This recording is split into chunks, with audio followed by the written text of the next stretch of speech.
Hello, hello.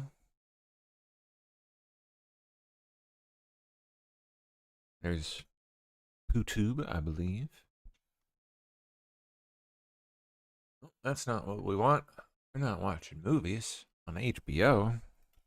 No, no, no. We are watching me go through the news.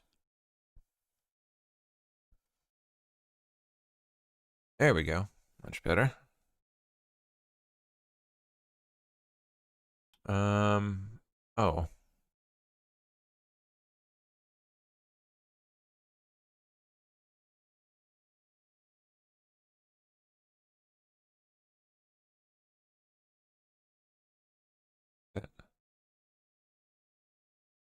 Okay. Oh, yeah, it is. All right.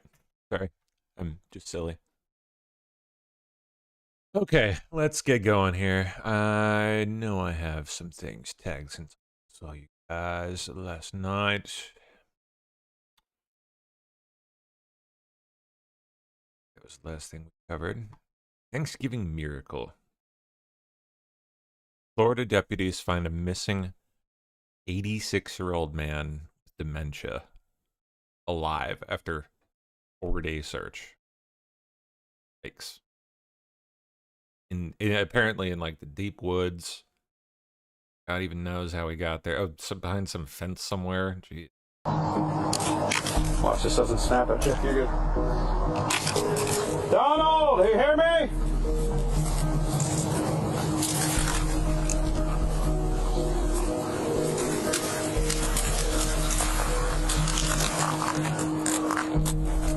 I got him. I got him right here. Oh. Donald, we got you, buddy. We got you. He's alive. He's alive. Donald, you all right, bud? All right, we got you, okay? All right. Hey, I got EMS coming for you, okay? All right. You made it. Great job. Found him with the drone. Looks like. Yes, please. You got water at all? You ever got water? Yeah, get him some freaking water, man. Oh, jeez. I see him moving, so it was like. Stuff down. All right, wait for that, and we'll just kind of slide them onto there.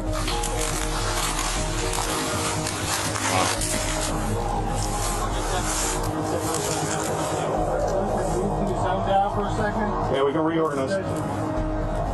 Lost in the woods of Florida for 4 days with dementia. 86 years old. God, he made it out. Chicago Mayor Brandon Johnson being a total psycho, I'm sure. Let's see. We cannot incarcerate our way out of violence. Yeah, well, because I could have sworn that that was actually the entire point of incarcerating people and that it does work. And that's why we do it. We've already tried that, and we've ended up with the No. largest prison population in the world without solving the problems of crime and violence. Oh, the idea is not to solve it, it's to keep it off our streets. We're never going to solve a part of the human condition, sir. Like, a ridiculous idea. Addiction on jails and incarceration in this country, we have moved past that.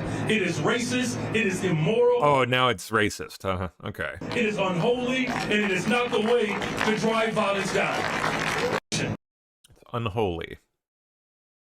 Therefore, we'll be releasing all the violent criminals onto our streets. Yes, the only way. Because, of course, as we all know, we cannot incarcerate our way out of violence. The only answer is to release the violence. We have to release the violence before we can contain the violence. You can literally incarcerate your way out of violence. Meanwhile, in here's a country that would know. That's precisely why incarceration exists in the first place. Is Nayib Bukele. Oh wow! Look at that. It looks like they started incarcerating people, and their murder rate went down.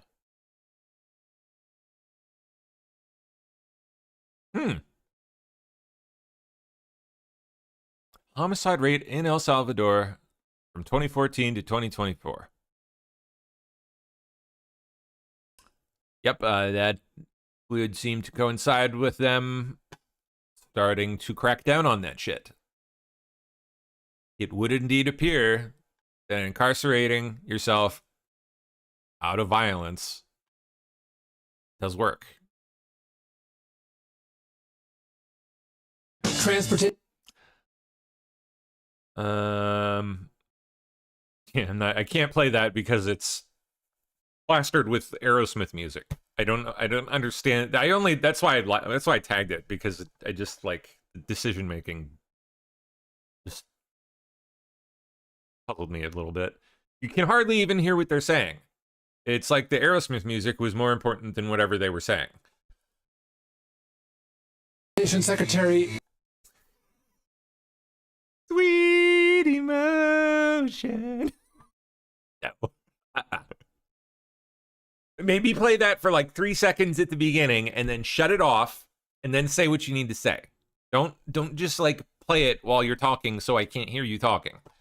It's the silliest thing. I don't know why they do it. Seen other government entities doing this too. Bizarre. It's not a new thing either. This is a long-standing issue with shitty video making from various government outlets and others. Ridiculous, man. Just like the music. Yes, we like the song too. Just play it for like 2 seconds and then shut it down. Viral video shows a shopper peeling back Target's price tags on Christmas trees to reveal the sale price at $122.50, while the hidden original price underneath the stickers was $120. So they raised the price and called it a sale. Bro, there's such cameras. It says regular price is $170. Bro, there's such cameras. It says regular price is $175, and they're letting it go for $122, right? Christmas trees. And look at the original price. They cover with tags, scam asses, and they're all covered. All covered. That's hilarious. Covered. Look, all covered. Bro, there's such cameras. It says regular price is $170.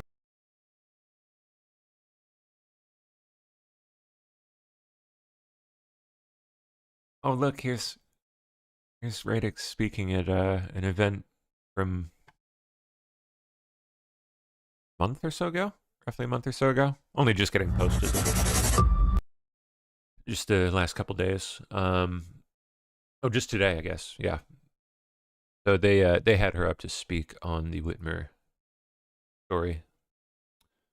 This is at the Trump property here in DC. Nice, very nice golf course. Stunning, beautiful. Wow, I'm going to try to keep it very brief. I first want to say thank you to Cynthia for putting on this event. It's really important that we support the Patriot Freedom Project. There is no other organization out there who is helping people who've been victimized by the federal government, and the Whitmer guys are a great example of that. Really, I think what happened there was the dry run for January 6th. And I could spend 10 hours going into the details of how atrocious and outrageous what happened to these men was. But just to keep it brief, if you're not familiar with this case, the FBI spent a year befriending these men, bringing people together who never would have met each other without the intervention of the FBI. They used a network of 12 informants and 2 undercovers to do this. And they spent a year getting close to these people. They took a prepping group and turned it into a militia. One of their informants became the executive officer of this fake militia group.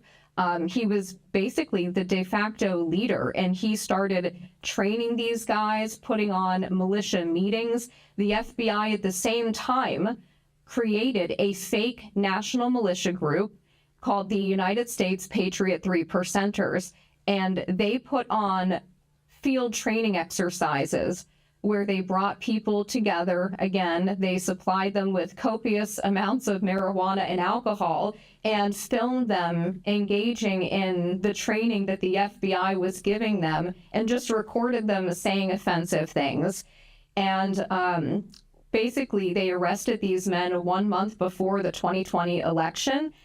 This was used by the Biden-Harris campaign to smear President Trump and say that these men were like ISIS, that they were radicalized by Trump because he tweeted out, "Liberate Michigan." And you have to remember what was happening at the time in 2020. We had these insane COVID lockdowns. Whitmer's lockdowns were the strictest. These men couldn't work. They had nothing else to do all day except talk crap and train. There were also riots happening after George Floyd in May. So they were seeing their country basically being torn apart. They were seeing their cities being burned and destroyed. And these were the men who wanted to do something about it. They were the guys who, if this was happening in your community, they would show up to protect you. They could be your neighbor, their fathers, husbands. And so essentially, they were completely framed. The evidence against them was we filmed them doing things at events that the FBI put on, and then they were limited in how they could represent themselves.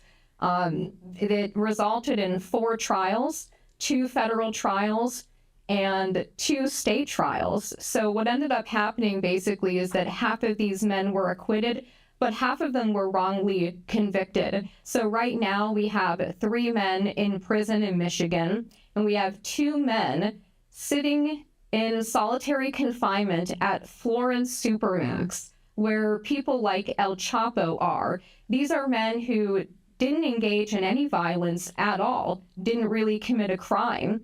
They just happened to befriend the wrong people and trust the wrong people. And it's very sad.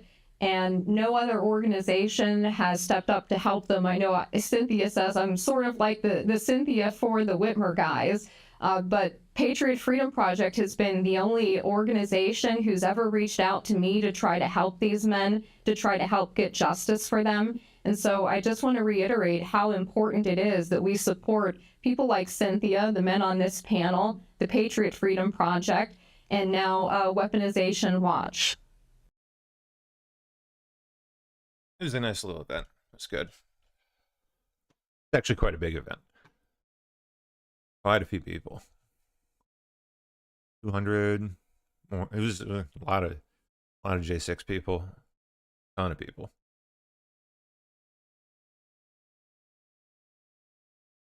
I'll share that. Let me drop that out there.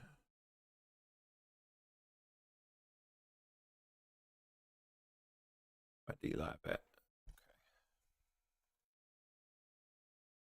There we are. I don't know if she posted it herself. Did she post it too? Guess not. Probably just posted it. Yeah. All right. Footage has emerged of high school students in the suburbs of Charlotte, North Carolina, walking out of their class and screaming F ICE over and over again. Students ran around the football field waving Mexican and Argentinian flags as they held up their middle fingers. Oh. Sorry, we're going to have to watch it on the side there. All right.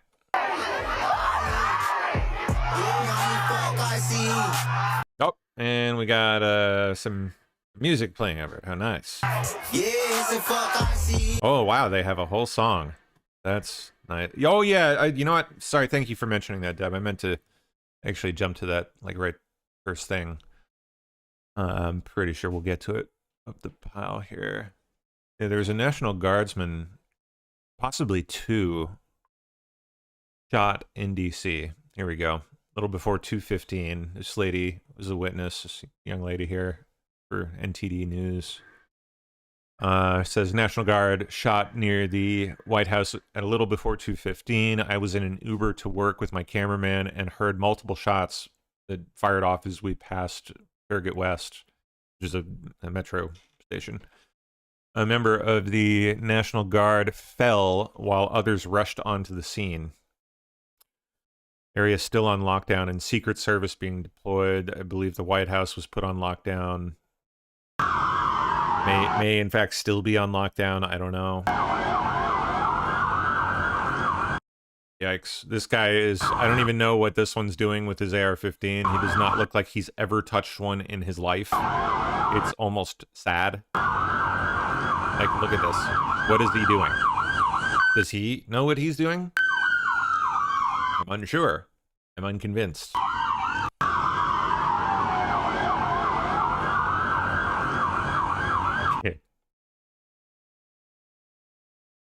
Let me see what else we can find on that, because that is definitely concerning. Here talk it was a Muslim perpetrator. I don't know if that is solid just yet, so take with a grain of salt for now. That was the talk that I had seen briefly before coming on. All right, let's see. National Guard shot. And I have to highlight, by the way, isn't it interesting that we just saw Slutkin whining about how National Guardsmen were going, we were about to see National Guardsmen shoot at American civilians. And here we are, just a couple days later, and we haven't seen that. We haven't seen National Guardsmen shooting American civilians. However, we have seen National Guardsmen getting shot at now. So, way to go, Slutkin. Look at these videos coming out of places like Chicago.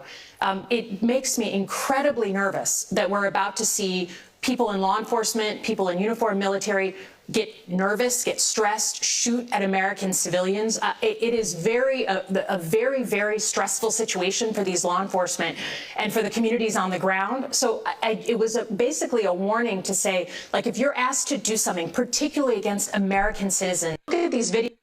How about that?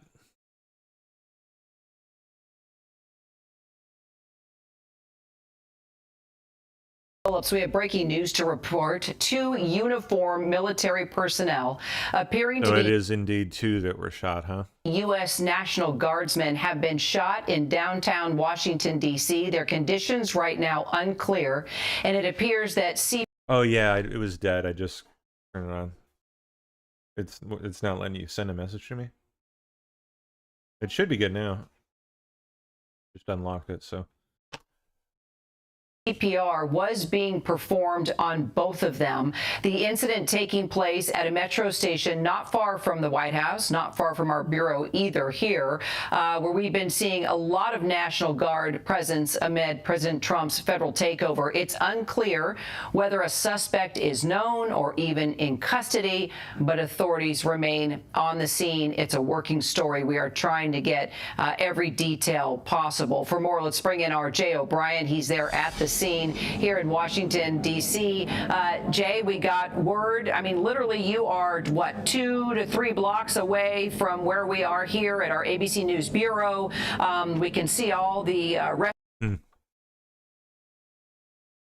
me see. Let's see if we can find any more up-to-the-minute local news coverage, preferably.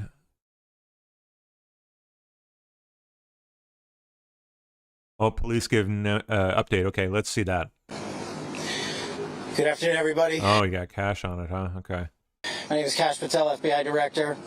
We're here to brief you on the tragic events that happened today at approximately 2:15 local time. Focus your lens there, camera guy. In Washington, D.C., where 2 of our brave members of the National Guard and the Department of War were brazenly attacked in a horrendous act of violence. They were shot. They're in critical condition.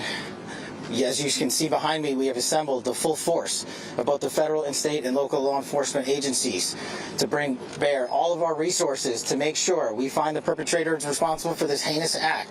And make no mistake, they will be brought to justice. Since this is an assault on a federal law enforcement officer, this will be treated at the federal level as an assault on a federal law enforcement officer. The FBI will lead out on that mission with our interagency partners, to include the Department of Homeland Security, Secret Service, ATF, DEA, and we're thankful for the mayor's assistance in this matter, the Metropolitan Police Department and their skills in investigating homicides and gun shootings in this city is exceptional. We will work together collaboratively because this is a matter of national security, because this is a matter of pride. President Trump has been informed. We've been in contact with the White House. We will short. Trump apparently tweeting, the animal that shot the guardsman is going to pay the price. Ooh. Change the American public with no resources to make have they gotten him yet? Do they have someone in custody or no? We find and safeguard our nation's capital right here in Washington, D.C., and bring anyone responsible for this heinous act of violence to justice. Oh, no. I would lastly like to add to the American public and the world, please send your prayers to those brave warriors who are in critical condition and their families. Oh, they do? Okay. Steph says yes, they have person in custody. Okay. Good. Here serving our country. They are here protecting everyday Americans and citizens around the world in our nation's capital. They are the heroes of this day, and we must remember them on this day and every day, and their families and the sacrifice they have made. I will now turn it over to Chief Carroll of the Metropolitan Police Department. Thank you. Good afternoon, everyone. My name is Jeff Carroll. I'm the Executive Assistant Chief here at the Metropolitan Police Department. At approximately 2:15 this afternoon, members of the D.C. National Guard were on high visibility patrols in the area of 17th and I Street Northwest when a suspect came around the corner, raised his arm with a firearm, and discharged it at the National Guard members. The National Guard members, there were other members that were in the area. They were able to, after some back and forth, able to subdue the individual and bring him into custody. Does that mean return fire back and forth, or like back and forth? Like what does that mean? Within moments, members of law enforcement in the area were also able to assist and bring that individual into custody. At this time, as the director mentioned, the National Guard members are being treated at a local hospital. DC Fire and EMS responded to the scene to provide first aid for those individuals and transport them to a local hospital. The suspect in this case was also transported. Thank you, King's Kid. Give me a second. I'm gonna try to. Oh, not gonna let me pull it up there. I gotta copy it over. This is allegedly the shooter.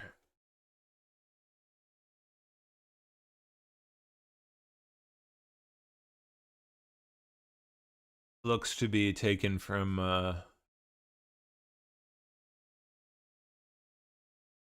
rather high up apartment building, maybe, which is, depending on the area, not very. It doesn't really make sense for DC. Again, depending on the area, I don't know exactly where this. I know it's near Farragut West, so no, there would be tall buildings there, so relatively tall anyway. So that looks like they've stripped him down, maybe to check for bullet wounds and or explosives hidden on his body. He's a porker. Ooh. Shouldn't say that. I don't like pork.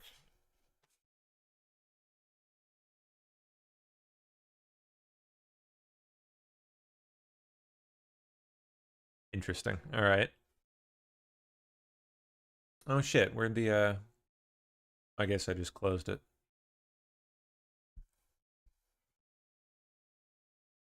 Search again here. Hold on. National Guard. Filters, last hour. To make sure we find the send your prayers to those brave warriors who are in critical condition and their families. They are here serving our country. They are here protecting everyday Americans and citizens around the world in our nation's capital. That's not the one we were. Here it is. Okay.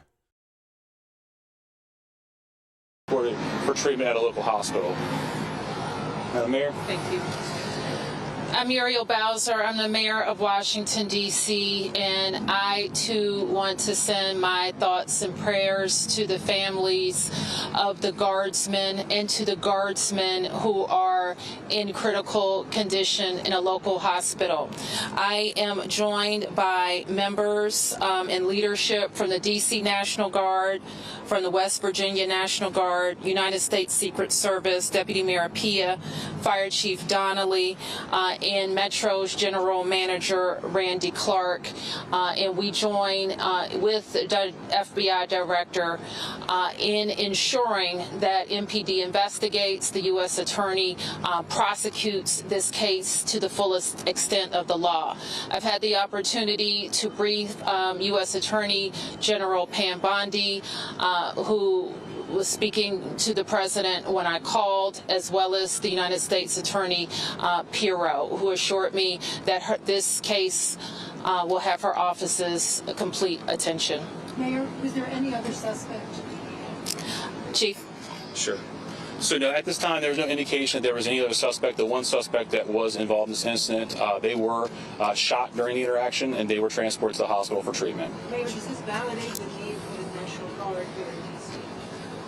What we know, Andrea, is that this is a targeted shooting. One individual who appeared to target these guardsmen, that individual has been taken into custody. Mayor, can you tell us any more details on the condition of the two National Guards and whether or not anyone else was injured? And a quick question follow-up for the FBI Director. You said that we'll make sure we find the perpetrator. Like he might have been injured somehow. I mean, they're loading him into an ambulance. Like, what is... Got some kind of something on his arm here. Difficult to say exactly what. Partially restraint, but maybe makeshift cast. I don't know. Very strange. Like a bruise, pretty serious bruise there on his stomach too. For this act. So just to clarify, the person believed to be responsible is in custody and there are no other suspects. Sure, so I can start out. Again, Chief Carroll from MPD. So both the individuals, the guard members, they are in critical condition in local hospital at this time being treated. Wow, two and both in critical. Wow, oof. At this point, we have no other suspects. We have reviewed video from the area. It appears, like I said, to be a lone gunman that raised the firearm and ambushed these members of the National Guard, and he was quickly taken into custody by other National Guard members and law enforcement members. Any sense of motive? No, at this time, obviously, we're very in the preliminary stages of investigation. There's a lot of things, a lot of agents that are here from various federal agencies, law enforcement agencies. We have the full power of the FBI and our federal partners here in the task force. So we're looking at all those different aspects, but we don't have any motive. The National Guardsmen that were shot, I'm told they were armed. Did they get off shots? At this time, that's part of the preliminary investigation. We know what about the suspect was. Well, I couldn't make out what they were just asking. Were they asking if they returned fire in any way? It seemed to be kind of where they were going, maybe. I'm told they were armed. Did they get off shots? Did they get off shots? Yeah. Time that's part of the preliminary investigation. We know what about the suspect was. Chief. Sure. So how the suspect was apprehended, as I said, the individual, the suspect came around the corner. He immediately started firing a firearm at the two National Guard members. So at that time, there were other National Guard members that were in the area. They heard the gunfire. They actually were able to intervene and to kind of hold down the suspect. Is it known what kind of weapon he had? Anyone know if that's public knowledge as of yet? He had been shot on the ground until law enforcement got there within moments. He was shot by a National Guard. At this point, we're still investigating exactly who shot that individual. It's not clear at this time. Okay, so someone did shoot him. All right, I'm guessing that's what that abdomen bruise is. He probably got shot under this guy here, possibly in the arm. Maybe it could be tourniquet and gauze. Looks like. So possibly shot in the forearm or hand. And also looks like possibly here. I mean, it definitely would appear to be some more gauze right there on his hip. Sorry for that ugly image right below it. But yeah, he would. Looks like they got him at least a couple times, possibly anyway. Wonder what he was armed with. I see. Oh no, one was shot in the head. Oh jeez.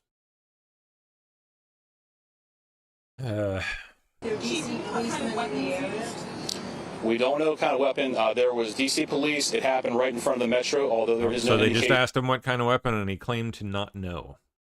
Don't know. What? that the perpetrator was on the metro. So there's Metro Transit Police in the area. This is on Metro. And obviously being on 17th Street by the White House, Uniform Division Secret Service were in the immediate area as well. We do not know at this time. Still in investigation. We're going to be able to take a couple more. Hold on, come back here. At this time, still in investigation. We're going to be able to take a couple more. 17th Street by the White House, Uniform Division Secret Service were in the immediate area as well. We do not know at this time. I couldn't make it out. No idea. Still in investigation.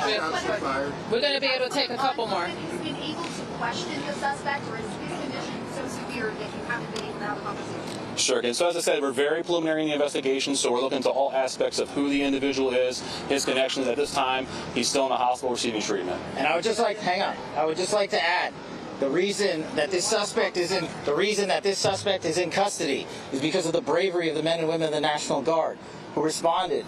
Due to their extensive training to secure American lives today, there was not any further injury and any further shootings. We should highlight the fact that the men and women of law enforcement, the interagency, the Department of War, and the National Guard executed their training with great precision today and prevented an even greater tragedy from befalling us. These National Guardsmen are heroes, and we must pray for their safety and their speedy recovery. And as the Chief said, we are in the preliminary stages of this investigation. We will run down every single lead, every piece of evidence.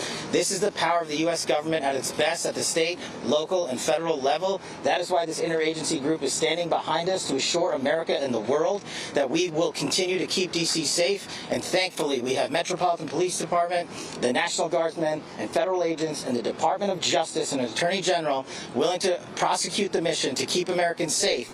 And President Trump has rightly stated that this heinous act will be investigated, and he has thanked the National Guardsmen and women and the men and women of law enforcement. Thank you. Did the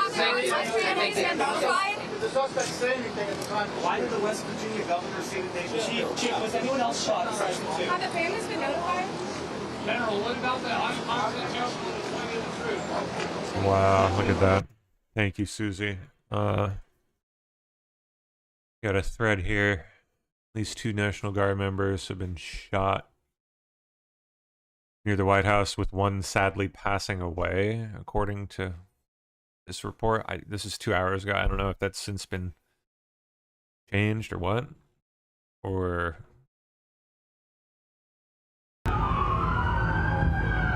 if indeed one did actually die. I don't know. There's the UMD. Literally, like, right by the White House, yeah.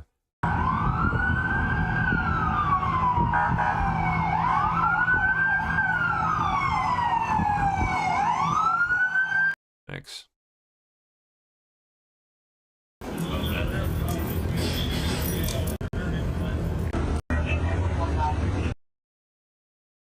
There's one of the National Guard who's wounded. It seemed to be in the head.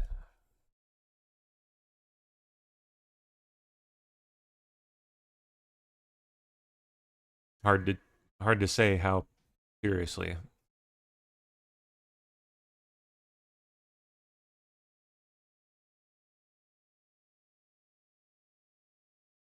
But it can't be good.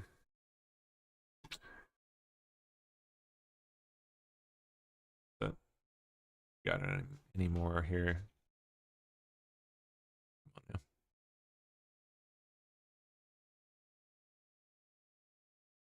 on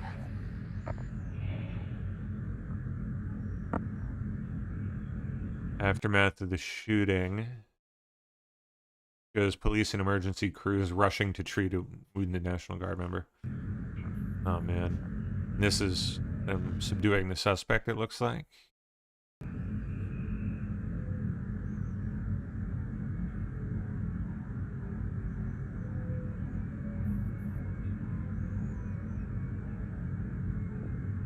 Yeah.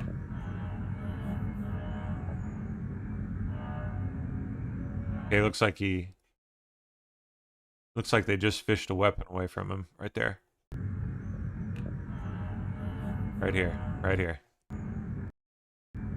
Someone's weapon anyway. Some kind of handgun.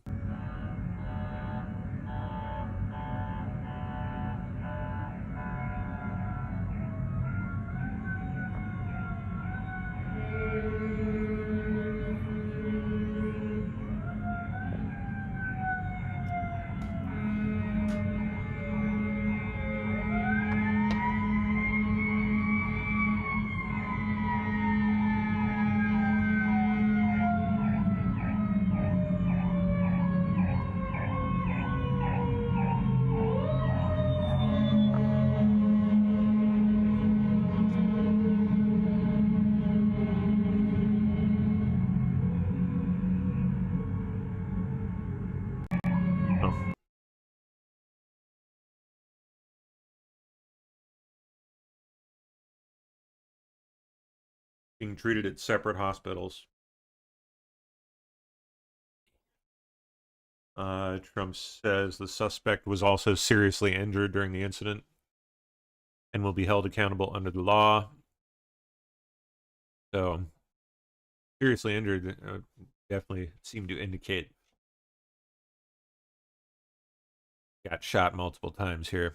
It's like probably twice in the arm and once in the hip, possibly one in the belly too.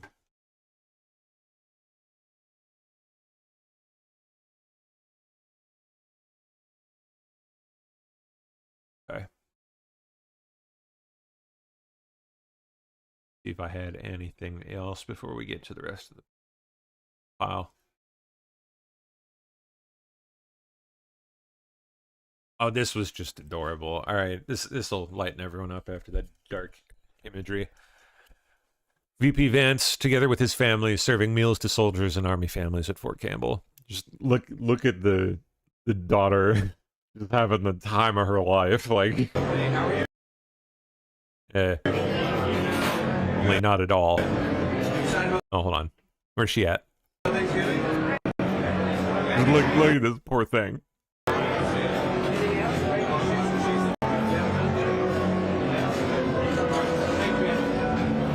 Just has to sit there with the things in her hands, like.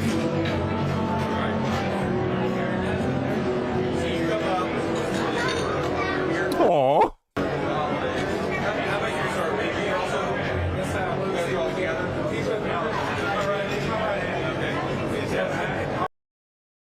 Dad's in his element, though.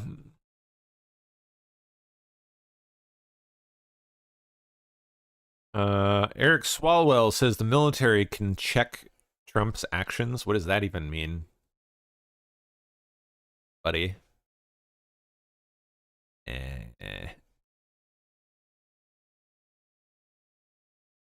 it a clip or no? Not. So he argued the Trump admin told on itself by going after Kelly. That's funny. What gives me hope, and I talk to service members all the time, they tell me that I don't appreciate enough, and the public doesn't appreciate enough, that while Congress is not a check on the president anymore, and the judiciary at the Supreme Court is hardly a check, military members have told me we can be a check. Dude, they are like they're going all out. He's doing it himself. In his own, he's coming at it from another angle, but he's absolutely 100% trying to encourage people in the military to do what these 6 laid out in that video. Trying to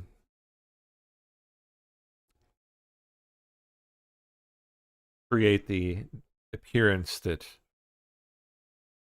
there are significant numbers of people in the military, you know, significant enough that they just come right up to him and tell him, we can be a check on the president. right? And if they can say it, well, by golly, I can do it. That's what they want people thinking.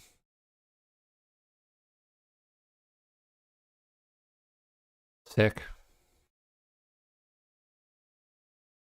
Desperate. Really wonder what, again, like what's causing all of it out of nowhere. 3 men charged in an ambush-style killing of Latin singer in Los Angeles. Thank you. We have some breaking news at this hour. Murder charges have been filed against 3 men in the shooting of rising Latino music artist De La Rosa. It happened on Saturday in Northridge. The 22-year-old was inside of a parked car when she was suddenly gunned down in an ambush-style attack in a possible gang-related robbery gone wrong. 2 other people in the car were shot and are in critical condition. The suspects have been identified as Francisco Gayton, Eduardo Lopez, and Benny Lincoln Gomez, who is being arraigned today. Gayton will be arraigned in January, and Lopez is still on the loose. If convicted, they each face life in prison without the possibility of parole. Get him out. Electric chair. Or, you know, deport him. Whatever. All right, we did that.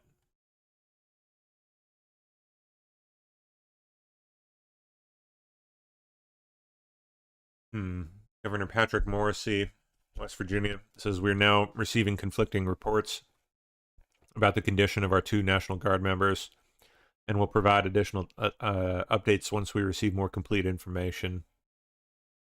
Our prayers are with these brave service members, their families, and the entire Guard community. Any more from him? No.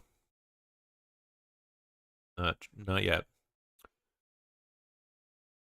U.S. Park Police landed their chopper next to the Washington Monument to airlift one of the soldiers to the hospital.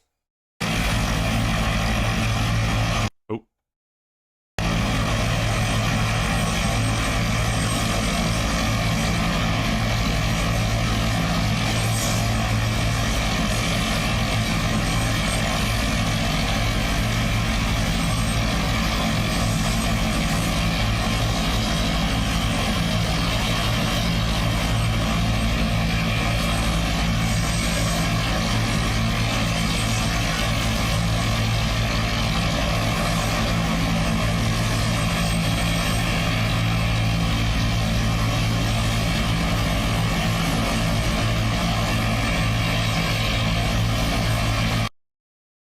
Wow. We get a wider view here.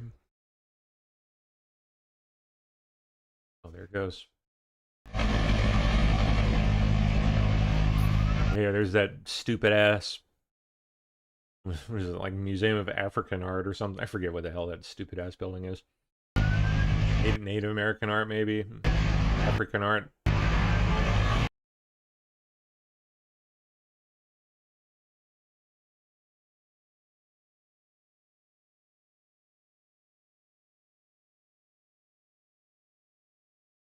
Please send your prayers to those brave warriors who are in critical condition and their families. They are here serving our country. They are here protecting. Yeah, I don't know what the deal is. Like the initial report said one had died. I don't know if they're just trying to hold off on officially confirming that until they're ready to do so. You know, ready for potential backlash of any kind, or was what. Ken Delanian justifies the shooting. CIA Ken justifying the shooting of 2 National Guardsmen in D.C. Oh, live on MS Now, huh? You know, there's so much controversy happening in the United States right now with ICE, who are also wearing uniforms and wearing masks, and so there's, you don't know, people walking around with uniforms in an American city. There are some Americans that might object to that, and so apparently this shooting has happened. What? And So apparently this shooting has happened. And so, apparently the shooting has happened. What a thing to say.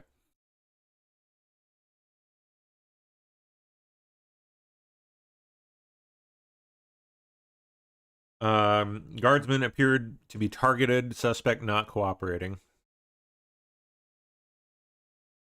Let's see. The suspect approached the guardsmen, appearing to target them, firing first at one of the guardsmen who was mere feet away.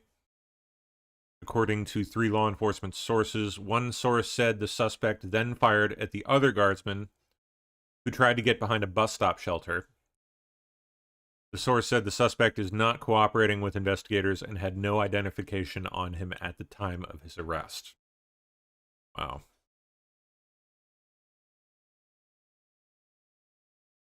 A focus will turn to whether these guardsmen were specifically targeted.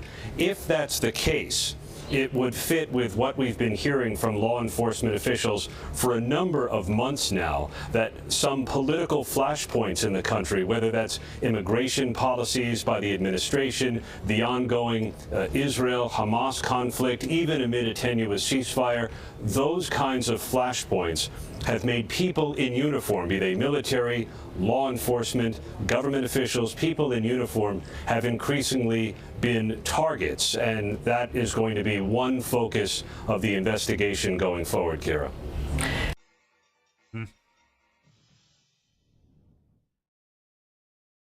Okay, here's Hegseth commenting on it. Very productive meetings, but I want to start by saying after those meetings, myself and my team were notified that 2 National Guardsmen have been shot in Washington, D.C., critically wounded. The shooter shot in a cowardly, dastardly act, targeting the best of America. Heroes willing to serve in Washington, D.C., serve for people they don't know and they've never met because they love their country and their capital and their community. They were willing to do dangerous things others were not because they love their fellow Americans. Someone decided to turn that into targeting National Guardsmen. That will only stiffen our resolve. We will never back down. We will secure our capital. We will secure our cities. In fact, this happened just steps away from the White House. It will not stand. And that's why President Trump has asked me, and I will ask the Secretary of the Army, to the National Guard, to add 500 additional troops, National Guardsmen, to Washington, D.C. This will only stiffen our resolve to ensure that we make Washington, D.C. safe and beautiful. The drop in crime has been historic. The increase in safety and security has been historic. But if criminals want to conduct things like this, violence against America's best, we will never back down. President Trump will never back down. That's why the American people elected him. America and our warriors, our National Guardsmen, are strong. And so we're following this very closely. We're getting information rapidly. And I mentioned the faith of this country, the Christian faith, the prayers. I would ask for prayers for our National Guardsmen. Excuse me, Mr. Appeals to heaven for our National Guardsmen, for their families, on bended knee as a War Department, as a nation. Excuse me. We will never back down. Excuse me. Think about them right now. Venezuela. Oh my goodness. A couple of great productive meetings with the President and Minister of Defense here, where we are dedicated to the counter-cartel effort here. Criminality knows no boundaries, whether it's the United States of America and Washington, D.C., or it's the Caribbean and our Western Hemisphere. We are going to go after narco-terrorists. It will not stand. Our borders will be secure, whether it's the Dominican Republic or the United States of America, and we look forward to working with our partners to make it happen. You know, President Trump believes in a clear principle: peace through strength. You get peace by being strong. And if you're a narco-terrorist who wants to bring drugs to the United States of America, we will find you, we will fix you, and we will finish you. Because we have all the rights in the world. We have lots of attorneys and lots of intel analysts. We know exactly who we're targeting and why. If you're involved in that conduct, we will kill you. It's that deadly serious because of the poison that has made its way into the American public for far too long. President Trump is serious about it, we're serious about it, and we're proud to be working with the Dominican Republic and other countries very serious about ensuring that cartels don't set the agenda. We do. Thank you very much. It's been a great series of meetings. Thank you very much. Nice. Vance commenting on it. On a somber note, we had, and some of you may have seen this on your phones or on social media, but apparently there was a shooting outside the White House just a couple of hours ago. And we're still learning everything. We still don't know the motive. There's a lot that we haven't yet figured out. But what we do know is that a couple of National Guardsmen were injured in the line of duty. And first of all, I want everybody who's a person of faith to say a prayer for those two National Guardsmen, that they're able to spend Thanksgiving with their families instead of losing their lives, because I understand they're still in pretty tough condition. But I think it's a somber reminder that soldiers, whether they're active duty, reserve, or National Guard, our soldiers are the sword and the shield of the United States of America. And as a person who goes into work every single day in that building and knows that there are a lot of people who wear the uniform of the United States Army, let me just say very personally, thank them for what they're doing. We're grateful to them, and we're praying that they're going to be safe and they're going to spend Thanksgiving with their families. God bless them. Amen.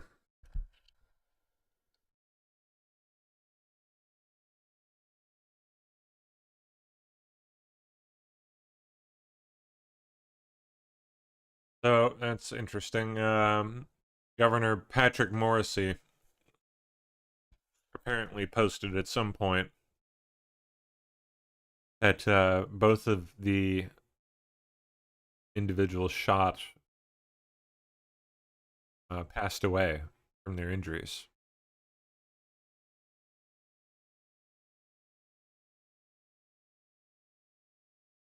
Although he, I guess, kind of went back on that. Yeah, see, there it is. He didn't delete it, but it's still up. He did post short time later saying we're now receiving conflicting reports about the condition. Personally, my guess is they've probably died, and they are holding off unofficially confirming it so that they can prepare for, well, any number of different possibilities, both defensive and offensive.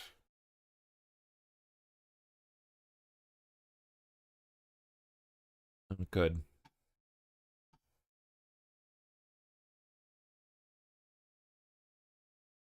I pray that that's not the case and that they actually are okay, but I don't know. Not looking so good.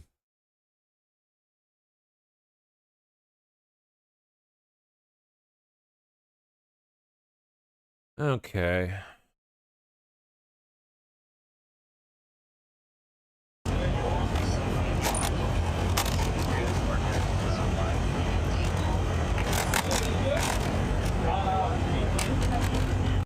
One step to your, tiny step to your right, Mark. Tiny step to your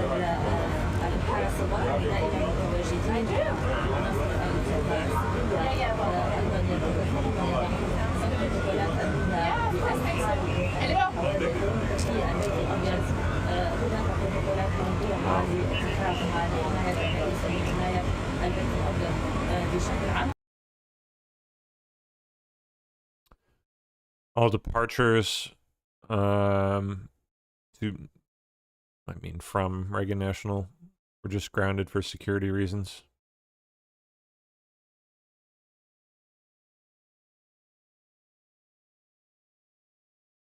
There's Trump's post on it. The animal that shot the two National Guardsmen, with both being critically wounded and now in two separate hospitals, is also severely wounded, but regardless, will pay a very steep price. God bless our great National Guard and all of our military and law enforcement.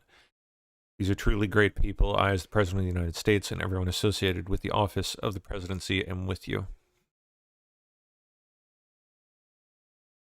Ah, nice. CNN guest just a few short weeks ago compared the National Guard to Nazis.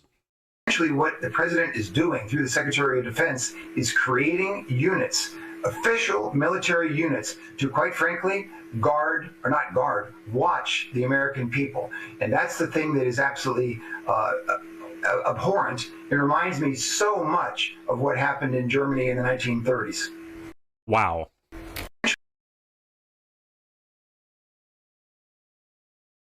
Disgusting, but we see how they're ramping up attacks and assaults on ICE agents, federal officers, law enforcement, and now we have National Guardsmen. I have no doubt in my mind that this person will be brought into custody. There's extremely high-level cameras, video surveillance, and I guarantee you that all hands are on deck right now. My understanding is that Kristi Noem, the Department of Homeland Security, is looking into this. I guarantee you FBI will be involved, local police departments. Disgusting, but we see how they're. Yep.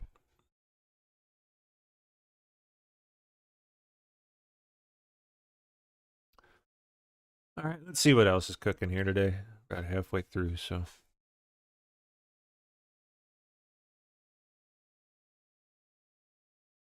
See what other headlines we missed.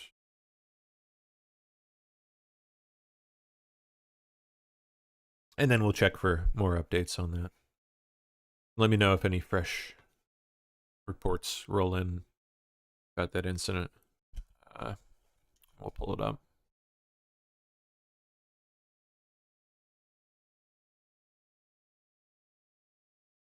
Frickin' Kelly doing a media tour. Why don't we start with that crap? Judge Scott McAfee has officially dismissed Fulton County's criminal prosecution of Trump and all of his co-defendants. Danny Will's witch hunt has come to an end. It's over with. How about that? Yeah. Mark Kelly, oh my goodness, went on Jimmy Kimmel. Of course, Kimmel was willing to have him on, dirtbag. I mean, you can't keep track of this guy and what he says. And I'll tell you this, though. I'm not backing down. I mean, we said something very simple. Members of the military need to follow the law. We wanted to say that we have their backs. I mean, you can't keep. But the problem is that you didn't stop there. That wasn't what you said.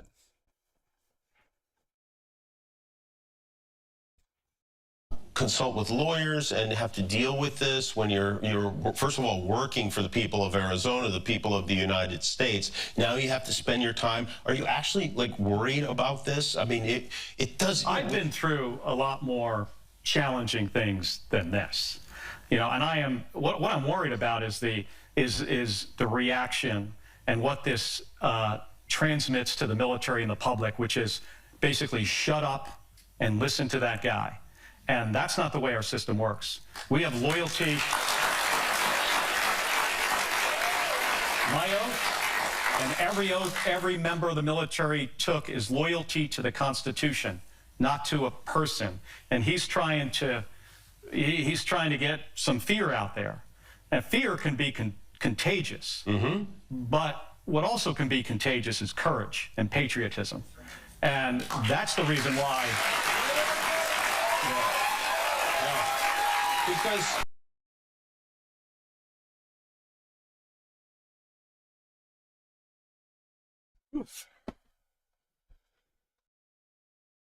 you have Pete Hegseth, who is who runs the Department of War, is going to open an investigation into you. I assume into your colleagues. You will be. Oh, yeah. You will have to be interviewed by the FBI. Oh yeah. And they're trying to find what exactly? I mean, what even is sedition? Well, you have Pete Hegseth, who is who. What even is sedition? I expect you'll probably find out before too long, Kimmel. You can't continue to keep hurting people and nothing ever happens. Oh, 50 Cent's movie about Diddy. Just a matter of time. Okay. Oh, Jim Psaki and MS Now amplify the Dems will prosecute anyone taking part in the Mark Kelly investigation. They're seriously trying that? That's adorable. They're trying to intimidate people out of investigating Mark Kelly. What do you think? While crying about intimidation. That's just rich. As a lawyer, what do you think the consequences should be for people who are abiding by following these steps from the commander-in-chief when they seem to be complete overreaches of power? They're following unlawful commands from Donald Trump. And if you're committing offenses and your defense is going to be, I was just following orders. You know, that didn't work out so well at Nuremberg. It certainly didn't work out so well for Lieutenant Calley when he, engaged in mass murder, the My Lai massacre. And, I'm sorry, are you seriously trying to... Really? Like, you're really trying to compare this to mass genocide? Pete Hegseth just doing whatever. Deportations. You're comparing people who don't belong here getting deported back to their countries of origin to genocide. Donald Trump. No, Siri. Tells him to do. What? Like initiating a criminal investigation that could result in a court-martial of Senator... Oh, it's because I said seriously. Seriously? Kelly, for simply stating accurately what the military law provides, or Kash Patel's FBI opening criminal probes of members of Congress for speaking the truth. That is something that will someday, when the rule of law comes back into the light of day, will have to be tackled. They'll have to be held accountable for those abuses. It's going to be accounting for all of this and remembering all of it. Glenn Kirshner, thank you so much for being here, helping. These people.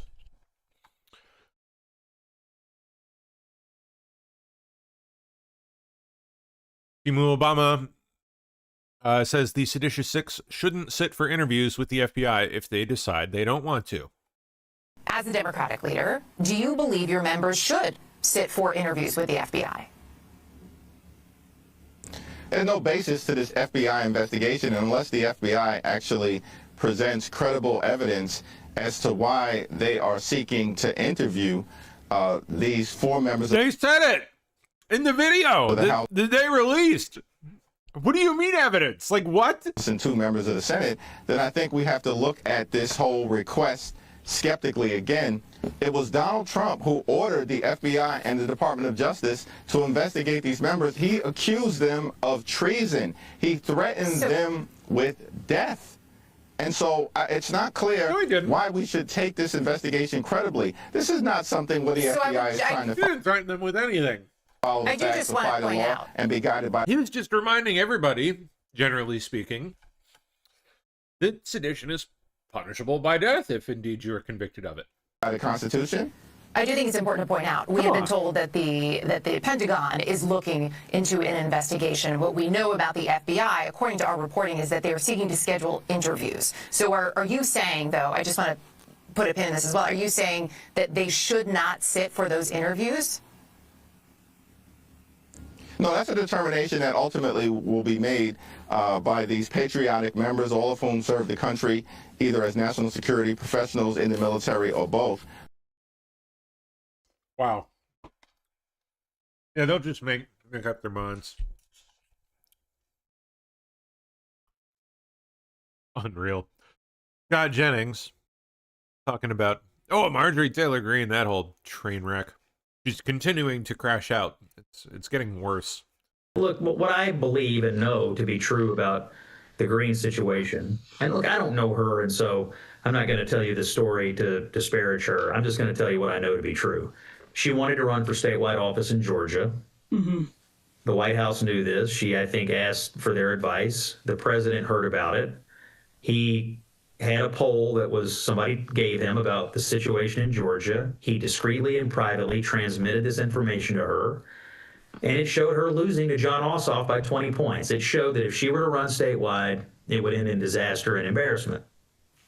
So he didn't exactly tell her not to run, but he gave her the kind of political information that you would interpret as, hey, this is not a good idea for you, it's not a good idea for the party. Since the transmission of that information, which, by the way, he was doing her a favor, he was saving her from humiliation. Since the transmission of that information, she has opposed the president on his Middle East policy. She didn't like it when he bombed the Houthi rebels. She didn't like it when he took out Iran's nuclear facility. Seemed to take it quite personally. She opposed him on deportations. She went on The View and attacked him. You know, over and over and over and over, she became a policy and political opponent of the president. Yep. And they believe it all goes back to that moment where they showed her a poll to try to do her a favor. Now, when he withdrew his endorsement of Marjorie Taylor Greene and basically said, okay, if you're going to attack me, I'm going to withdraw my support of you, what happened? She dropped out of Congress just a few days later. And so to me, this is really a story about tantrums, political power, and who controls it, who has it, and who has influence. And look, a lot of folks have been arguing Donald Trump's a lame duck. All I know is he withdrew his endorsement of Marjorie Taylor Greene, and like a week later, she's resigning from Congress. I mean, that's just mostly her being a pitiful creature.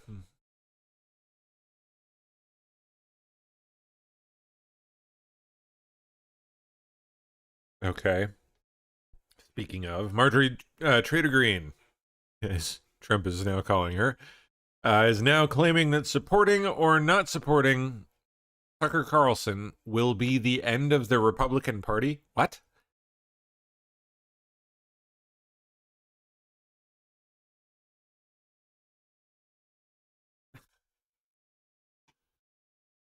Crazy. Why is she even commenting? Didn't she quit?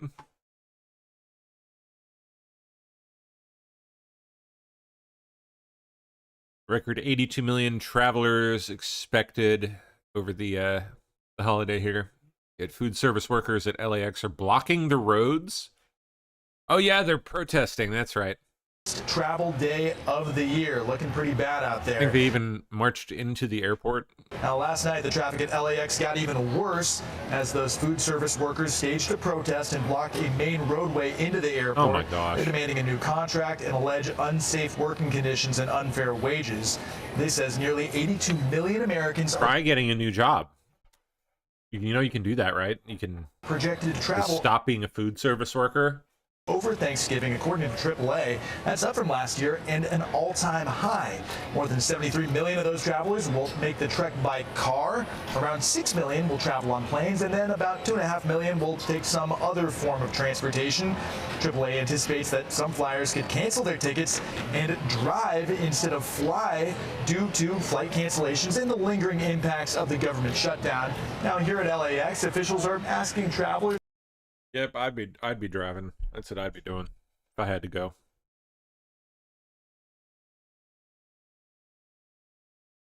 Oh, look at this. Protester tells woman, "These are people's lives. You need to stop," when she was trying to catch her flight to Europe, where I assume she lives, as he blocks the intersection outside LAX on one of the busiest travel days of the year. These are people's lives. You need to stop.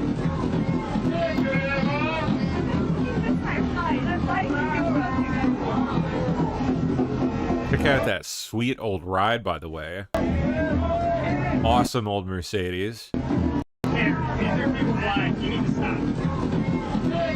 Sounds like it's a diesel, too. Freaking cool.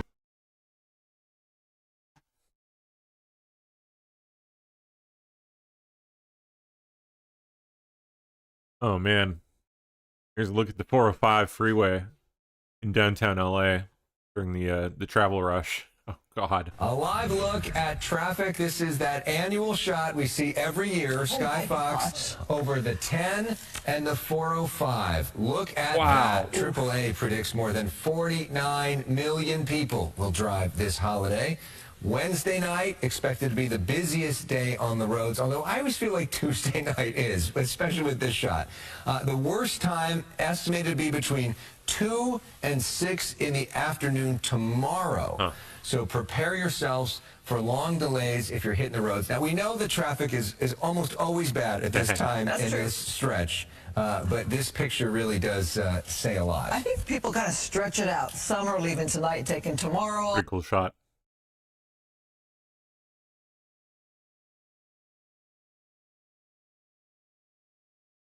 Old footage, apparently, but whatever. Vice President J.D. Vance will meet with Army Secretary Dan Driscoll privately at Fort Campbell today. As Driscoll is set to meet with the Ukrainians, that's right, after negotiating peace with the Russians. Moving forward.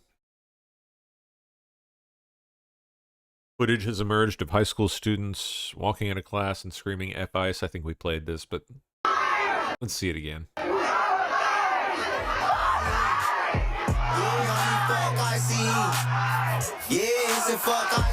Unreal. Wow.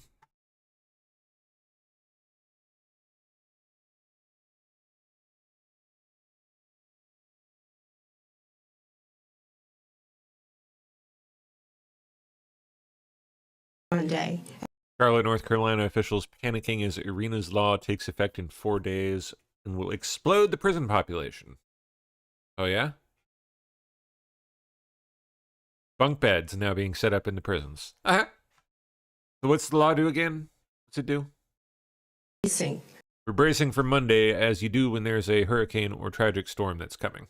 For Monday, as you do when there's a hurricane or a Oh, really? Is that what you're going to compare this to? Huh? tragic storm that is coming. Irina's law kicks in on December 1st. Lawmakers passed it after Irina Zarutska was murdered on the light rail train back in August. I believe that And what's it do? the state legislators had a good intention. I believe that when they wrote the law, they were hearing from so many people who were horrified. The massive bill addresses several topics. It limits a judge's power to release offenders accused of certain violent crimes. Good. The sheriff says that will increase a detention center population that is already near capacity. Stack of bunks is where we have to put people on these bunk beds, and their families will call in and say they're sleeping on the floor. County officials expect officer and magistrate workloads will increase. They say they'll have an idea, they'll see the impact of the full law in the next 3 months. And I think by the time we get to the end of February, early March, where we are at that point is probably going to be pretty close to where we're going to be for the long haul. Irina's law adds funding for additional district attorneys. It does not add funding for anything else. We as a community have a very difficult job. We're forced to make some very difficult choices moving forward with respect to our priorities. You don't say.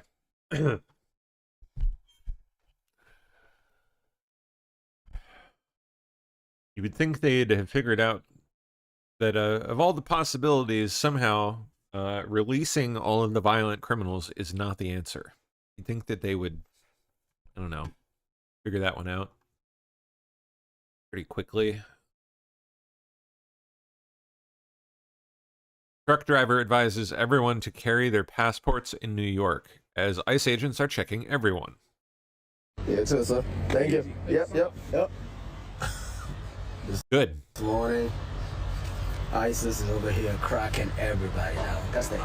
I got checked myself. They checking illegal aliens. So drivers, be careful. Ana está cable o de gira tan gaste. Passport lang min ke aya min ke asa man doy. Look at this point. Yeah, too, sir. Thank you. English, please. Ooh. ICE and border agents about to surge into Somalian-dominated communities in Minnesota. They're going to clean up that frickin' mess finally? Hope so. What about Minneapolis? So here's this shocking report. Here's a shocking report about the Somalis. I'm just going to pop it up on screen and let you respond to it. But like it's talking about how billions of dollars of fraud has gone to pay for Muslim terrorists in Somalia. And this is it's clearly like they straight up are egregious in their defrauding of the system and using the autism reports and federal funds and local funds, and they send it back in bags of cash to go fund Muslim terrorism in Somalia. What's going to happen in Minneapolis. Well, Benny, if you let me not get out in front of what our plan is, I would appreciate that. But I will tell you this: you are not the first to raise this issue. You will not be the last to raise this issue. But I think in the coming days and weeks, you will see a dramatic change in posture in that community, because this is clearly a major story that requires intervention to fix the problem. And so I don't want to get too far in front of this thing, but if you're doing something illegally and you're in that community or you're in that state, I would recommend you self-deport. Go to the CBP Home app and get the hell out of the country. Really quickly, since we're on the topic, I wasn't planning on asking about this, but in the first administration, I had people that worked at DHS I was very close with, and they since moved on to consulting and whatever. But they said that there is bona fide proof that Ilhan Omar committed fraud and multiple layers of fraud. And independent reporting from the Daily Mail, the Guardian, and others have confirmed this, that Ilhan Omar was in fraudulent marriages and that she was trying to do end around immigration policies and so on. Anyway, it's practically a meme at this point. The president posts about it quite often. Is DHS ever going to like do a proper proper investigation into this, or should we ever expect anything like Ilhan Omar to ever have to answer? That'd be nice.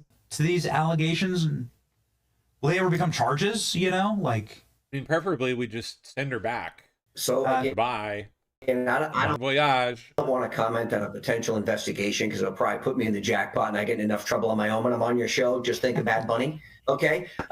So what I say is we have to let the process play out a little bit, right? I mean, look, I made the Bad Bunny story, Benny, on your show, and all of a sudden, like the world exploded. Sure did. Right? If you're not on TMZ after being on my show, then we haven't done it right. Yeah. Well, that's true. And unfortunately, I think they know where I live. So I will say I don't want to get out in front of an investigation. I do know, as you have, again, articulated, there's been a lot of concern and consternation about some of the stories that have been out in the public. Some of them, as you know, are false and have to get run down, but some of them do have a sense of truth to them. And it's our obligation to go and investigate any potential crime and make sure that if you are committing crimes in this country, you're held accountable. Because as we've heard many times, when Donald Trump was being investigated, nobody is above the law. Not Adam Shifty Schiff, nobody. Not Ilhan Omar, nobody's above the law. So we're going to apply the law equally to everybody.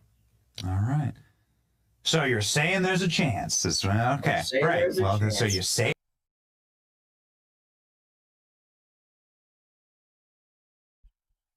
Okay.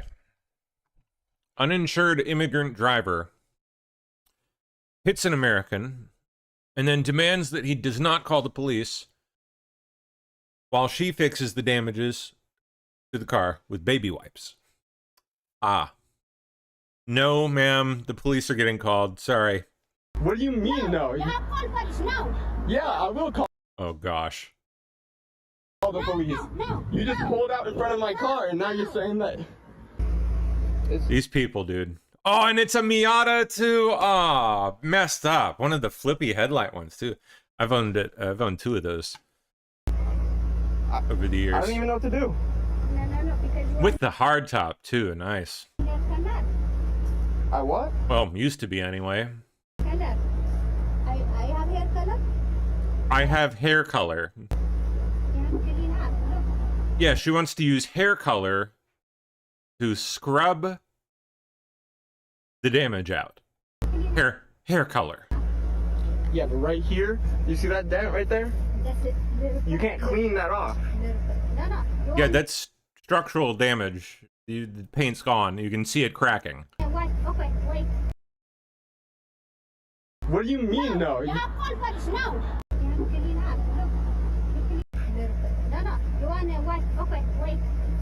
You want it washed? Okay, wait, no, I don't want it washed. I want it repaired, and I want you the fuck out of my country. No. No. Call the cops. Please tell me this person called the police. Honestly, like what? Get her out.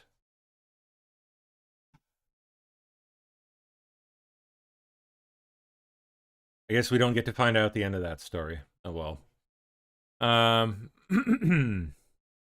University of Minnesota professor runs the so-called THICC lab, THICC, to research lived transgender experiences. Current research projects include the lived experiences of couples that remain intact after one partner transitions, and individuals' sexual debuts since beginning their transition. Wonder how much money they're dumping into this. It essentially just amounts to sick fetish material. Bizarre.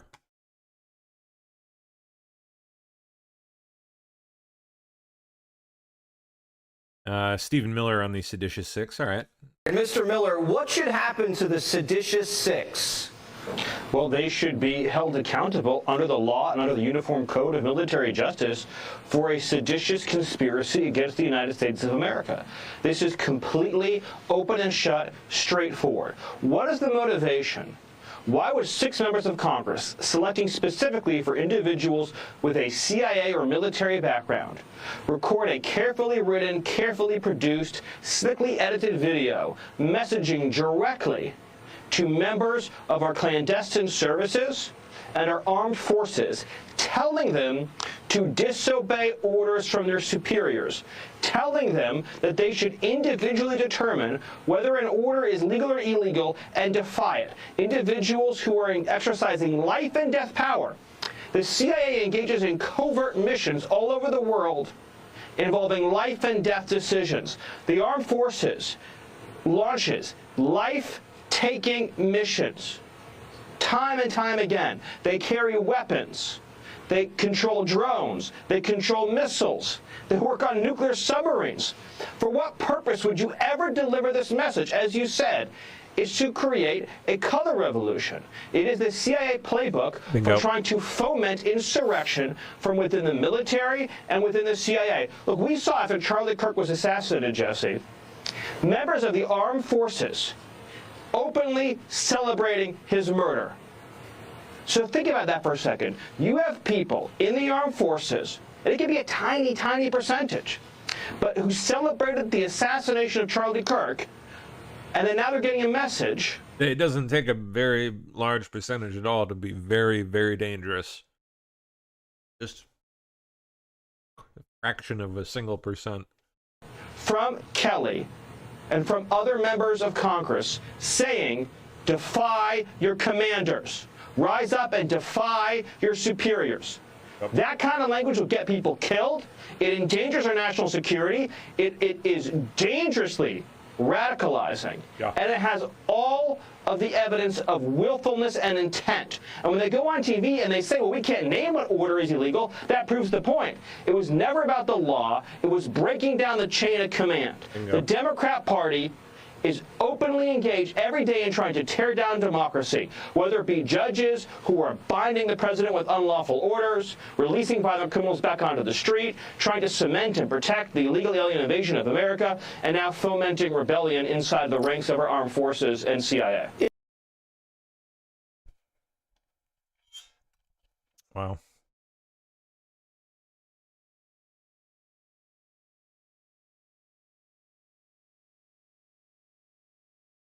North Carolina School District, which one?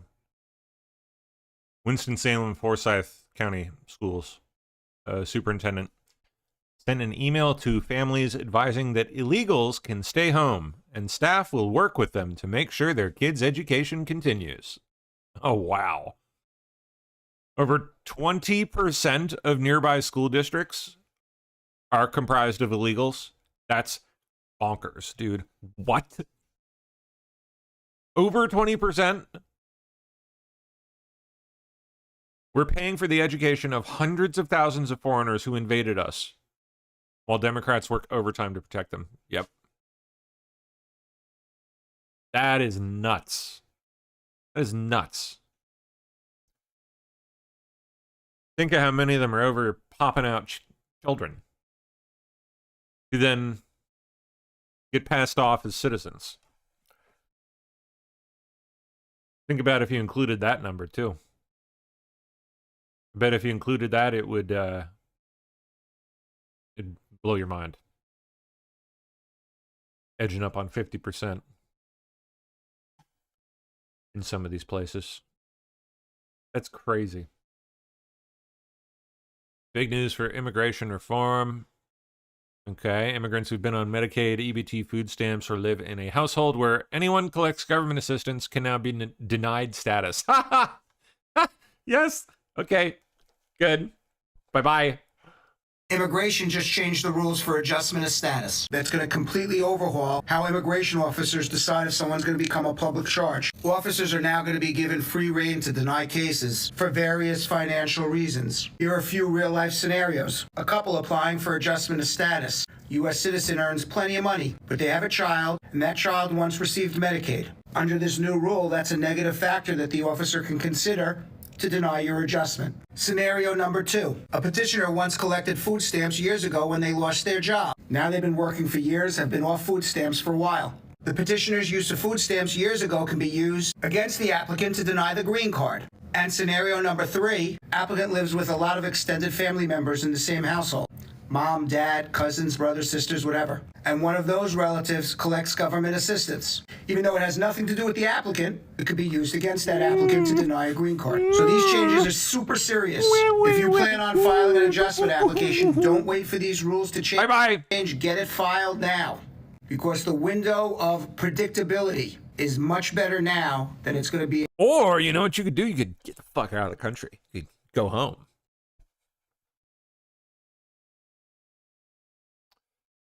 Then you wouldn't have to deal with any of this. Thousands of undocumented migrants and illegal aliens are losing their taxpayer-funded healthcare subsidies under Trump's new law in Colorado alone. Good. 21,000 illegal. I was assured that 0 non-citizens got welfare. Yeah, what happened to that? They swore that up and down, left and right, mostly left.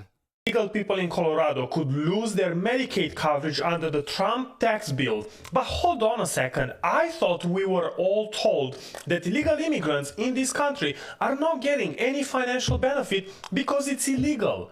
And when we had a bill on the House floor that was put to a vote to prevent illegal immigrants from getting any financial aid, all Democrats voted against it. Why? Because again, this is impossible and this never happens. More than 21,000 illegal people in Colorado could lose Medicaid coverage under the just passed Republican bill that extends the 2017 tax cuts, cuts social safety net programs, and boosts spending on immigration enforcement. 21,000 illegal people in Colorado could lose Medicaid. That is being paid by us, by me and you, through our taxes, financing these people in the great state of Colorado. Wow. Colorado could also lose $300 million in federal funding annually if the federal government reduces its share, according to their governor. So while the state is facing a $700 million budget hole for the next year, they currently are giving health care to illegal immigrants, 21,000 of them. So we have no money for education, we have no money for safety, we have no money for cops. But we do have hundreds of millions of dollars to fund healthcare for people that don't belong here. We have no money for Americans, but you know what? You know what? We have Medicare for 21,000 illegal aliens. Hey, listen, if you want to support my work, link in bio for my online store, my merch store, my Substack, or you can just buy. Okay, buddy. Yikes. Overturning a jury's verdict in a criminal case is extremely rare. What do we have here? Chanel Rion, this is a roughly 5-minute long segment. I don't know what this is referring to. Judge West looks like she barely left her Wendy's gig last summer. Oh, God. Meet Abditafa Yusuf and his Abditafa Yusuf. wife, Lul Ahmed. Somalians in Blaine, Of course, Minnesota, owners of Promise Health Services. Yusuf and his wife, Lol Ahmed, were charged with stealing $7.2 million of taxpayer Dang, Yusuf. money through Medicaid overbilling in a personal care assistant, or PCA, scam. Prosecution presented to a jury evidence that this couple would take Minnesota taxpayer dollars and spend it on luxury clothes and personal effects. This, according to the Attorney General of the state. Investigators determined that Yusuf and co-defendant Ahmed frequently used the money stolen from the Medicaid program to fund a lavish lifestyle, including directing over $1 million from the... You should see Somali social media. My goodness. You'd keel over. Promise business account into Yusuf's personal account, withdrawing over $387,000 They flaunt this shit like nobody's business. They don't care. in cash. Yusuf and Ahmed also spent more than $22,000 at furniture stores, despite Promise lacking any physical office space. Spent over $42,000 at luxury automotive dealers and over $80,000 at luxury clothing stores, including Coach, Canada Goose, Michael Kors, Third Degree Heat, Nike, and Nordstrom. Wow. The jury found Yusuf guilty, and after just 4 hours of deliberation, case closed, right? Not so fast. Taxpayers and the general overturn that shit. I mean, clearly. public were soon outraged to learn that This is Minnesota, after all. just in the last few weeks, a sympathetic judge named Sarah West was looking all of this over. She looks like she just barely graduated from her Wendy's job last summer. She decided to exercise some holiday good cheer for the enterprising Somalians. Judge Sarah West overturned the jury's decisive verdict. Yep. Jurors in the case can't believe the decision. I am shocked. I'm shocked based off of all of the evidence that was presented to us and the obvious These people get a free pass up there. Guilt that we saw based off of this. It's bad. It is widespread in their culture. This behavior that they've brought here.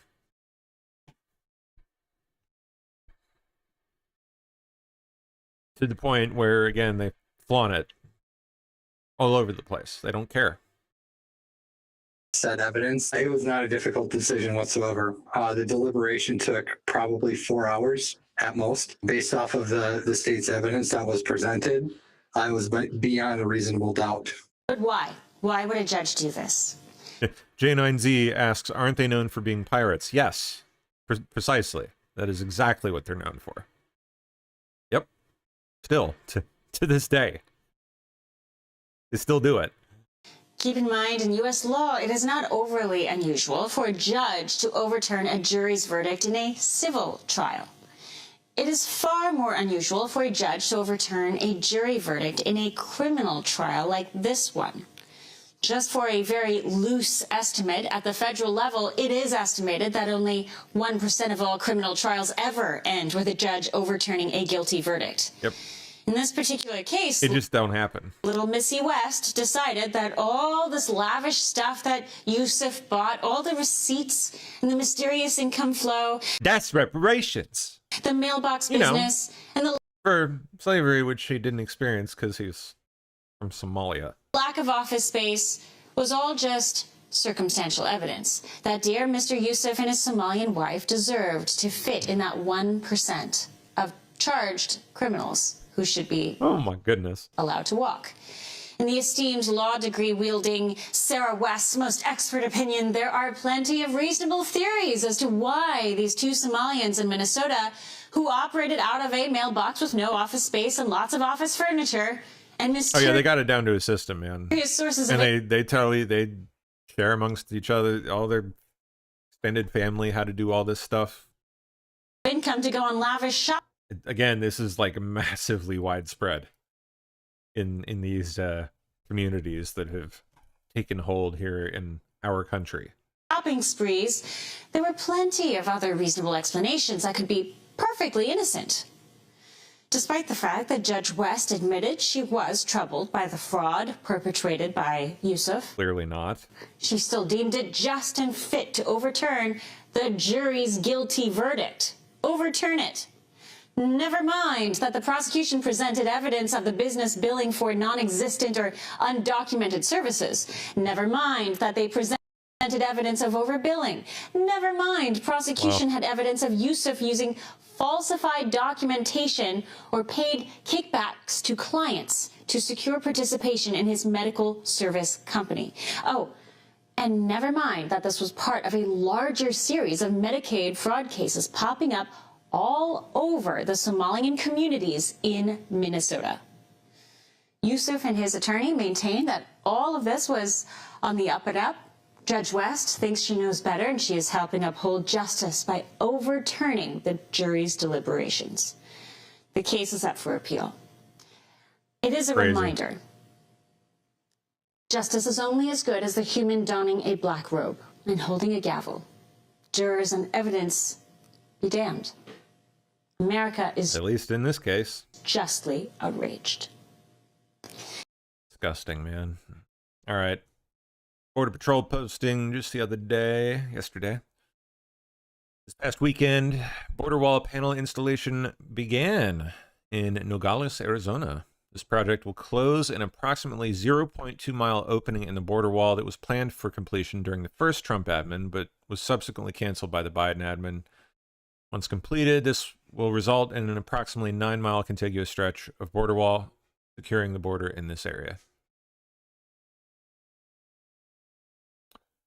The real Afton Ben, this unhinged wackadoo running for office in the district that includes Nashville, despite the fact that she apparently hates Nashville and everything that makes Nashville, Nashville.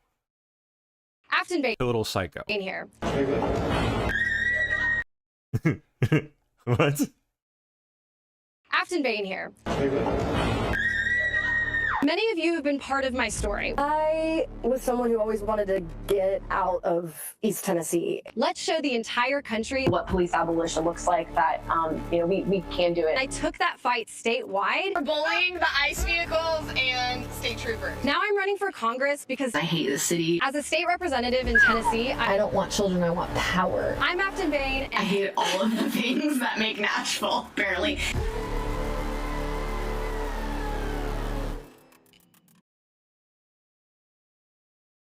There's no way she wins, right? It can't. There's no way.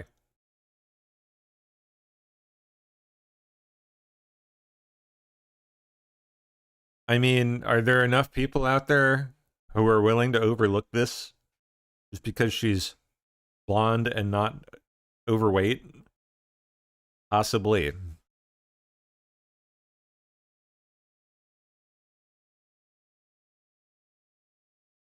Is media so siloed that significant portions of the voting population will never find out about this? Probably. Crazy as that is. Oh boy. As a career Air Force veteran, combat pilot, and former Air Force military aide to President Clinton, my personal statement about... okay. The Seditious Six. How long is this? Okay, 2 minutes. Why not?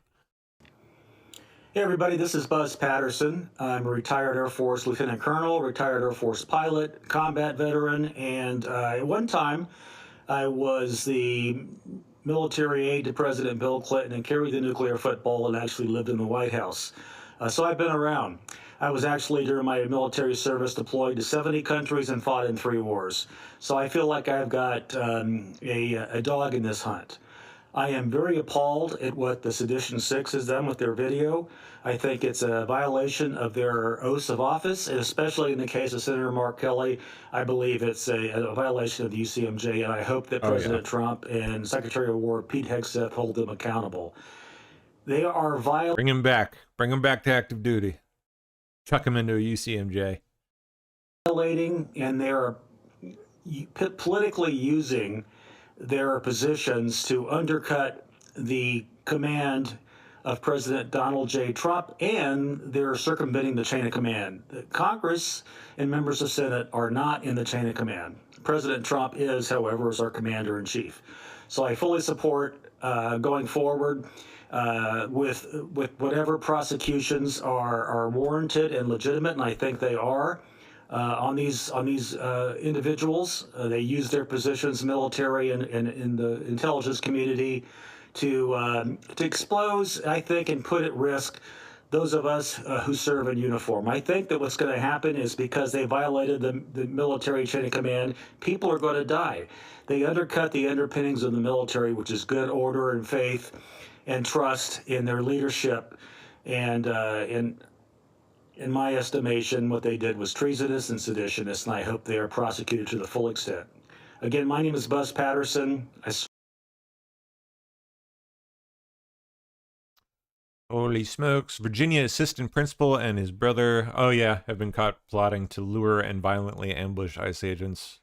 This has been floating out there for a couple days now. Yep, they're radicalizing people. They want stuff like this happening.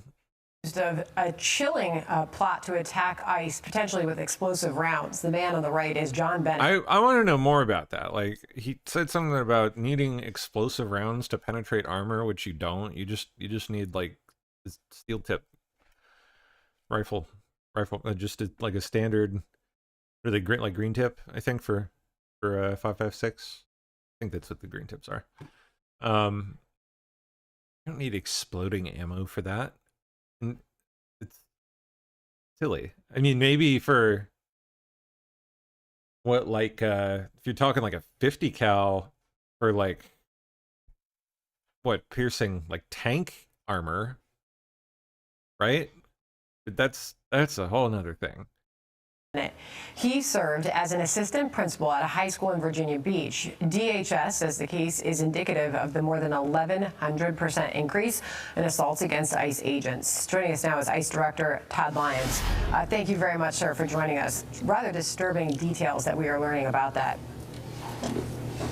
Yeah, Sandra, thanks for having me. It's really scary because unfortunately that's the day-to-day lives now of every men and women in ICE, whether it's a special agent, deportation officer, or our trial attorneys. We're constantly under a barrage of attacks, and unfortunately, you know, a lot of these attacks are being driven by some crazy rhetoric that are coming out of a lot of elected officials, and it's really sad because now you have, you know, plots like this. You have ramming incidents up more than 800%. The doxing is just getting unreal, and it's really scary times right now. Just for for us being out there doing our law enforcement mission every day. You know, as far as the numbers are concerned, the death threats against ICE officers, the numbers that we're looking at here are staggering, 8,000% increase. So, how do you combat this, and how are ICE officers able to carry out their jobs, or are you going to get to a point where there's such a dip in morale you start to lose some? Sheesh. For the last 10 minutes, we'll try to check in on the National Guard shooting story. Secretary of War Pete Hegseth has arrived in the Dominican Republic. Meeting with leaders over there. So for people who don't know, Bill Pulte is the housing... Oh, this idiot suing Pulte. Good luck. Good luck, buddy. Nationwide security emergency has been declared in Nigeria in the wake of mass kidnappings, including kidnappings of children from Catholic schools. Wow. Christians being targeted, yep. Poorhouse Democrats now being ripped for meeting with an illegal alien from Honduras accused of domestic abuse and kidnapping. What's his name? Or is this a different one? Criminal illegal aliens after visiting this ICE detainee. These are 4 California reps. They met with a Honduran national. This is a more recent one. This isn't Abrego Garcia. It's a different one. Accused of kidnapping and domestic abuse. What do you know about this, Todd? So yeah, Senator, you're right. So they did meet with this. What is it with them, like, loving these abusers? It's just like a pattern, apparently. Now, the individual they want to go ahead and talk to and represent has been previously deported. He snuck yeah, he looks like a nice guy. Into the country, which is a felony itself. But again, just like you told the viewer. Yep. Let's keep going. RFK Jr.'s new CDC deputy director prefers natural immunity over vaccines. Oh, good choice. Appeals court upholds $1 million penalty against Trump over frivolous, quote-unquote, Clinton-Comey lawsuit. Oh, boy. Oh, this was crazy. The fire in Hong Kong, killing at least 4 people. I thought it was a lot more than that, like 8 people at least. 30, nope, never mind. 36 people and counting. 279 missing, so likely a lot more than 36. A major fire erupted this afternoon at Wong Fu Court. Look at that. Where exterior wall That is an entire whole freaking skyscraper apartment building. Work was underway. Up in flames. The whole ass thing. The blaze first broke out at around 2:51 in the afternoon when the scaffolding suddenly caught fire. The whole freaking thing. By 3:02, it had already been upgraded to a level 3 alarm. At 3:34, it escalated to level 2 of them. 4. And by 6:22, the fire had intensified into a level 5 blaze. So far, the tragedy has claimed at least 13 lives, with 15 three buildings. others injured. A 37-year-old My God. firefighter died in the line of duty, and several people remain trapped. Authorities say this is one of the most serious fires Hong Kong has faced in recent years. Yeah, that is crazy. That's like, what's the name of that old the old city, like the old, like they knocked it down. What is it? Walled City in Kowloon. Yeah, so this is this famous location in all these Hong Kong New Wave films from like the late 70s and 80s. It's a fascinating place. Really cool. Unfortunately gone, or fortunately, depending on how you look at it, but just like this iconic location that appeared in all these famous films, now completely wiped. There's a look at it. Densest city on Earth. It was. What you are looking at is considered the most densely populated place that ever existed. On an area of just 6.5 acres, or 4 football fields, dozens of individual buildings have merged into one solid organism. It's like this fascinating, interconnected, like, maze of passageways and like tunnels, not even alleys anymore. It's like a like, I gotta see if I can find some of the famous photos.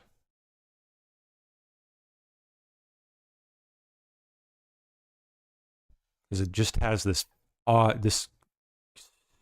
such a cool aesthetic, like the green and orange glow of all the lighting. Look at that.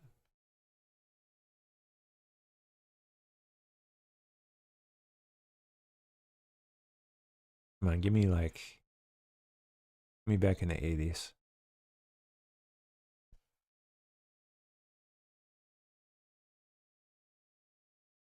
Yeah, look at these little like shops like this. Look at that. Super cool. Really neat. If you like photography of places that just don't exist anymore, which I do. Really cool. You just kind of lose yourself in this stuff. That's from a movie set, but give me the real thing. There's a real thing right there. There's some real photos. Look at that. All those famous like buddy cop movies out of Hong Kong were all shot in this place. Really neat. Anyway, let's check in on that story. What's that?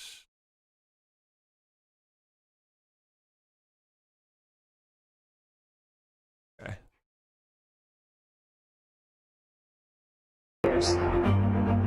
Yeah, well, anyway, my point was they used to have fires like that due to all the insane electrical wiring that ran through all that that maze of buildings and rigged electrical wiring and whatnot.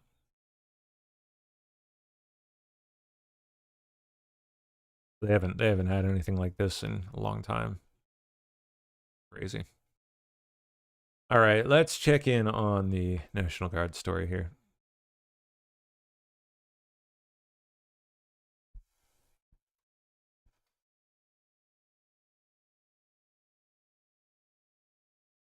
Come on.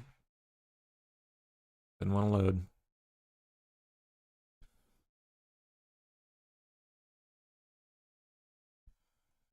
Filters, last hour. Okay.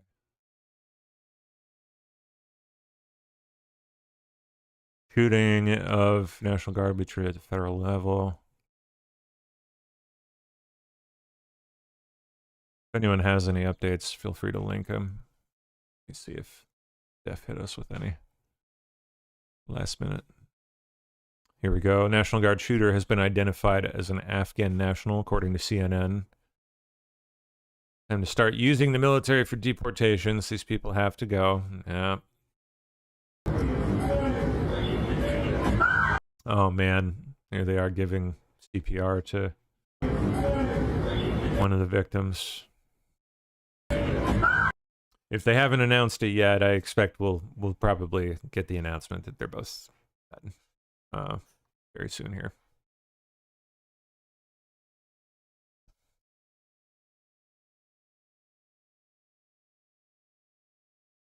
Not from Washington, D.C., and not cooperating. I wonder how they know that, if he's not cooperating and did not have ID on him. Wonder if that means they've ID'd him somehow? Facial recognition.